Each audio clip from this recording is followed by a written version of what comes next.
കാക്കക്കുയില്. അത് നിന്റെ ഓടക്കുള്ളിൽ കണ്ടപ്പോ എനിക്ക് മനസ്സിലായി. എന്തുവാണ് ഇത്? ഇത് ക്യാമറ. എന്നെ ഇവിടെ 10 വട്ടം വന്നപ്പോ 10 വട്ടം ആട്ടിപ്പായിച്ച് ഓടിച്ചില്ലേ. എനിക്ക് വരാൻ പറ്റില്ലെങ്കിലും എന്റെ ക്യാമറയ്ക്ക് ഒന്ന് ഇങ്ങോട്ട് വരാൻ വേണ്ടിട്ട് ഞാനിത് കെട്ടി വെച്ചതാ. നിന്റെ ചാനൽ ഏതാന്നാ പറഞ്ഞത്? കാക്കക്കുയില്. ആ, നിന്നെ ഞാനൊന്ന് കാണണമെന്ന് പറഞ്ഞിരിക്കുകയായിരുന്നു. കഴിഞ്ഞ ദിവസം ശ്വേതാ മേനോൻ അമ്പലത്തിൽ നിന്ന് ഇറങ്ങുമ്പം നിന്റെ വീഡിയോക്ക് നീ ഇട്ട ക്യാപ്ഷൻ എന്തുവാ? സംയുക്ത വർമ്മ അമ്പലത്തിൽ നിന്ന് ഇറങ്ങുന്ന കണ്ടില്ലേ എന്ന്. അതെ. എടാ, ഏത് കണ്ണ് പൊട്ടനും മനസ്സിലാവൂലേ അത് സംയുക്ത വർമ്മയല്ല ശ്വേതാ മേനോനാണെന്ന്. എന്റെ പൊന്ന് സിസ്റ്റർക്കും അറിയാം, എനിക്കും അറിയാം, നാട്ടുകാർക്ക് മൊത്തം അറിയാം. പക്ഷെ സംയുക്ത വർമ്മ എന്ന് എഴുതിയാലേ അതിന്റെ ഇടയിൽ കമന്റ് വരത്തുള്ളൂ. എടാ പൊട്ട, ഇത് ശ്വേതാ മേനോനാണ്, സംയുക്ത വർമ്മയല്ല. ശ്വേതാ മേനോനാണ്, സംയുക്ത വർമ്മയല്ല.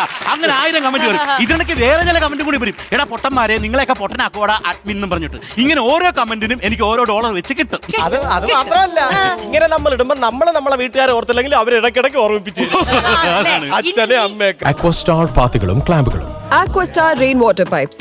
മറ്റെല്ലാം ചുമ്മാ.